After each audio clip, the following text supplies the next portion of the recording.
الله وملائكته يصلون على النبي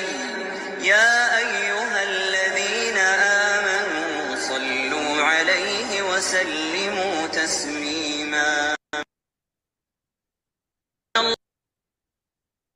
السلام علیکم ورحمۃ اللہ وبرکاتہ۔ اعوذ باللہ من الشیطان الرجیم، بسم اللہ الرحمن الرحیم۔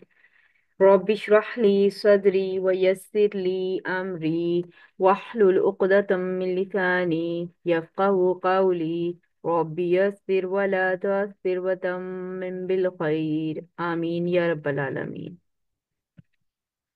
آج ہم کیا پڑھیں گے؟ آج ہم انشاءاللہ تعالی سورۃ الملک کی آیت نمبر 15 کو گرامیٹکلی انالائز کریں گے۔ آیت نمبر 15 سے لے کر 29 تک جو باتیں اللہ تعالیٰ ہم سے کر رہے ہیں وہ یہ ہے کہ انسان کو غور و فکر کرنے کا حکم دیا جا رہا ہے۔ اللہ اپنی تخلیق کردہ جو چیزیں ہیں ان پر غور و فکر کرنے کا حکم دے رہے ہیں ہمیں۔ اختیارات کس کے پاس ہیں؟ اب یہاں دیکھیں اس سورہ میں ہی دوسری بار یہ آ گیا ہے کہ اختیارات ہیں کس کے پاس؟ تمام تر اختیارات اللہ تعالیٰ ہی کے پاس ہیں، ہمیں اس بات کا پورا پورا یقین ہے۔ انسان کو راہ راست نظر کیوں نہیں آتی تو وہ بھی انشاءاللہ ہم دیکھیں گے۔ آیت نمبر 14 کو تھوڑا سا دیکھ لیتے ہیں کہ پیچھے جیسے آیت نمبر 13 میں تھا کہ ہمیں کیا کرنا چاہیے، ہمیں اللہ تعالیٰ سے ڈرنا چاہیے۔ کیوں ڈرنا چاہیے؟ کیونکہ وہ ہمیں ہر جگہ دیکھ رہے ہیں، وہ ہماری نیتوں تک سے واقف ہے۔ تو یہاں پر پھر تعجب کا اظہار کیا جا رہا ہے، سوال پوچھا جا رہا ہے کیا جس نے پیدا کیا وہ نہیں جانتا؟ تو اوبویسلی وہ بخوبی جانتا ہے، اس نے ہمیں پیدا کیا، اس نے ہمارے دل اور دماغ، ہماری ہر جو سوچ ہے، ہماری ایون ہماری سانس تک اللہ تعالیٰ کے حکم سے چل رہی ہے۔ تو اللہ ہی ہے جو ہمیں بہترین طریقے سے جانتے ہیں۔ اللہ تعالیٰ اپنی مخلوق یعنی کہ نہ صرف ہم بلکہ جو باریک سے باریک جو چھوٹی سے چھوٹی مخلوق بھی ہے اللہ تعالیٰ کی، جیسے حشرات وغیرہ ہیں اور جو ہمیں عام طور پر یعنی کہ کچھ ایسے انسیکٹس ہوتے ہیں جو ہمیں نظر ہی نہیں آتے دوربین وغیرہ کے بغیر، تو اللہ تعالیٰ ان سے بھی باخبر ہے۔ تو اللہ تعالیٰ ہر چیز سے باخبر ہے، اور یہاں پر وہ آ رہا ہے کہ باریک بین ہے، بڑا باخبر ہے۔ باریک بین کو ہم نے تھوڑا سا دیکھا تھا کہ اس سے مراد ہے کہ احساس بھی نہیں ہوتا ہمیں کہ کوئی ہمیں دیکھ رہا ہے، ٹھیک ہے؟ تو یعنی کہ یہ اتنی پیاری خوبصورت سی آیت۔ اب دیکھتے ہیں آگے انشاءاللہ آیت نمبر 15 کہ اس میں کیا، پہلے گرامیٹکلی دیکھ لیتے ہیں، اس کے بعد ہم ترجمے پہ بات کریں گے انشاءاللہ۔ آیت شروع ہو رہی ہے ایک اسم کے ساتھ، تو اٹ مین کہ یہاں پر جملہ اسمیہ بنے گا، تو ہوا جو ہے وہ مبتدا بنے گا، ٹھیک ہے؟ جیسے ہم بار بار ڈسکس کر چکے کہ یہ منفصلہ ضمیر ہے اور یہ واحد مذکر غائب کی ہے، ٹھیک ہے؟ اور یہ مبتدا بنے کے آگے خبر جو ہے وہ شروع ہو رہی ہے الذی سے لے کر اینڈ آیت تک، نشور تک، یہ ساری خبر بن رہی ہے۔ خبر کس فارم میں آئی ہوئی ہے وہ دیکھ لیتے ہیں۔ خبر جو ہے وہ اس میں موصول اور صلہ کی فارم میں آئی ہوئی ہے۔ اس میں موصول الذی، ٹھیک ہے، جو واحد کی ضمیر ہے، اور ہم نے پہلے بھی ڈسکس کیا تھا کہ الذی اگر واحد ہوگا تو پیچھے جو آپ کو ملے گا مبتدا وہ بھی واحد واحد یعنی کہ جس کی طرف یہ لوٹری ہوگی وہ بھی واحد ہوگا۔ تو یہاں پر دیکھیں ہوا بھی واحد اور الذی بھی واحد کا صیغہ آیا ہوا ہے۔ تو یہاں پر بھی دیکھیں جعل بھی واحد کا صیغہ ہے، جعل اس نے بنایا، ٹھیک ہے؟ تو یہاں پر دیکھیں کہ الذی واحد، جعل بھی واحد، تو جو ضمیر آیت نکلی ہے ہوا کی جعل سے وہ الذی کی طرف لوٹ رہی ہے۔ کس نے بنایا؟ اللہ تعالیٰ نے، اور وہ کون ہے؟ وہی ہے، ٹھیک ہے؟ تو یہاں پر دیکھیں کہ الذی جس نے، اس میں موصول صلۃ الموصول آگے چاہیے جو کہ جملے کے فارم میں آیا، جملہ فعلیہ کی صورت میں، تو جعل فعل، جیم عین لام حروف مادہ باب فا سے ہے،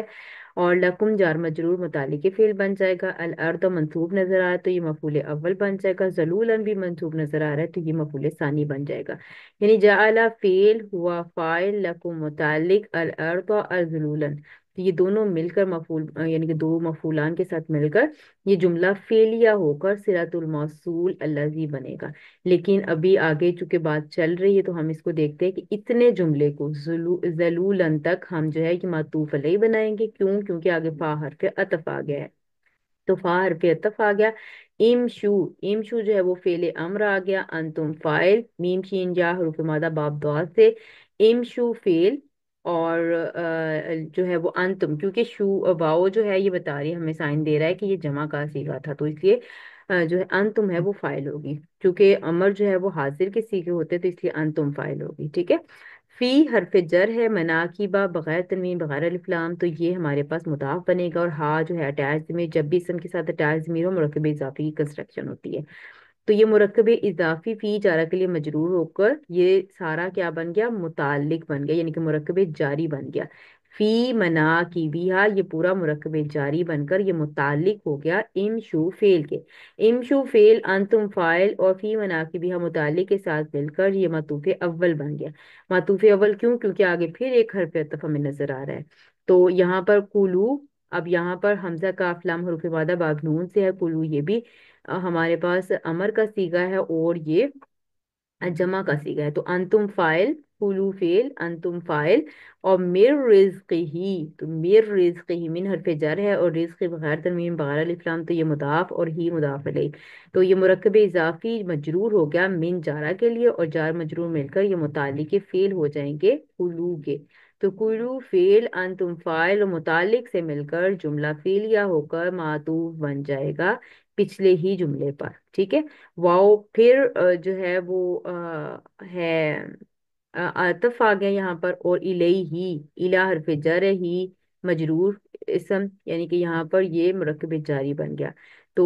یہاں پر اب ہم دیکھیں گے جملہ فعلیہ بنے گا کہ اسمیہ بنے گا، اوبویسلی جار مجرور ہے، تو جار مجرور جملہ فعلیہ میں بھی آتا ہے اور جملہ اسمیہ میں بھی آتا ہے، لیکن آگے آپ دیکھیں النشور آپ کو مل رہا ہے اسم، تو اٹ مین کہ جملہ اسمیہ بنے گا، تو الیہ کو ہم خبر مقدم کر دیں گے، کیونکہ خبر یہاں موجود نہیں ہے، خبر کی غیر موجودگی میں جار مجرور یعنی کہ مرکب جاری قائم مقام خبر بن سکتے ہیں، تو الیہ کو قائم مقام خبر بنا دیں گے، اور النشور جو ہے یہ ہمارے پاس مبتدا بن جائے گا مؤخر، تو مبتدا مؤخر خبر مقدم کے ساتھ مل کر یہ جملہ اسمیہ ہو گیا، اور یہ بھی عطف ہو گیا، اس طرح سے جعل لکم الارض ذلولا معطوف علیہ، اور یہ سارے آگے معطوف اول، معطوف ثانی اور معطوف ثالث، یعنی کہ تمام معطوفان کے ساتھ مل کر یہ جملہ مرکب عاطفی ہو کر یہ کیا بن جائے گا، صلۃ الموصول بن جائے گا الذی اسم موصول کا، ٹھیک ہے۔ تو اس طرح سے الذی اسم موصول اپنے صلۃ الموصول کے ساتھ مل کر ہوا کے لیے خبر بن جائے گی، اس طرح سے مبتدا اپنی خبر کے ساتھ مل کر جملہ اسمیہ، یعنی کہ یہ پوری آیت ایک جملہ اسمیہ ہے، اس کے اندر کئی ہم نے جملے بنائے، تین ہم نے جملہ فعلیہ بنا اور ایک جملہ اسمیہ بنایا جو کہ عطف معطوف ہو کر جڑ گئے، اور ساتھ میں یہ خبر بن گئے جملہ اسمیہ کی، اور یہ پوری آیت جو ہے وہ ایک جملہ اسمیہ پر بیس کر رہی ہے اسی حساب سے دیکھیں تو، ٹھیک ہے۔ تو ابھی دیکھتے ہیں ترجمہ، تو اس پہ تھوڑی سی بات کرتے ہیں کہ وہی ہے جس نے تمہارے لیے زمین کو مسخر کر دیا، ہوا وہی ہے، الذی جس نے، جعل بنایا، اس نے بنایا، لکم تمہارے لیے، الارض زمین کو، مفعول ہے نا، کو، ٹھیک ہے، زمین کو ذلولن مسخر کر دیا، یعنی کہ مطیع کر دیا، ذلول کے معنی مطیع کے ہیں، یعنی زمین کو تمہارے لیے نرم اور آسان کر دیا، اس کو اس طرح سخت نہیں بنایا کہ تمہارا اس پر آباد ہونا اور چلنا پھرنا مشکل ہو جاتا،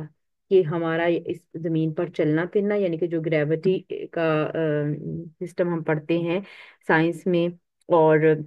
زمین نرم ہے تو اس میں سے ہمارے کھانے پینے کی چیزیں نکلتی ہیں، اور بھی دیکھیں پلین زمین ہے، ہمارا رہنا، ہمارا اٹھنا بیٹھنا چلنا پھرنا، ہاں اتنا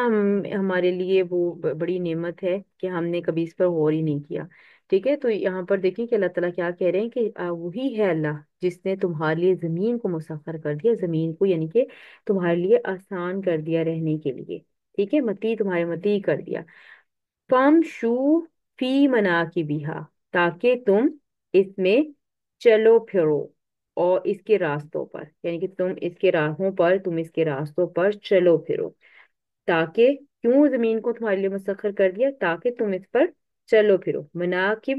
منک کی جمع ہے، جانب جہاں اس سے مراد اس کے راستے اور اطراف و جانب ہے، ٹھیک ہے، تو یعنی کہ اس سے مراد راستے ہیں، اور کلو، تم کھاؤ،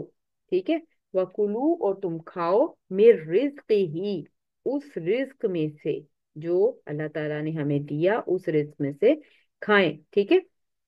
تو یہاں پر یہ کیا کہا جا رہا ہے کہ یعنی زمین کی جو بھی پیداوار آپ کو دی ہے کھانے پینے کے لیے،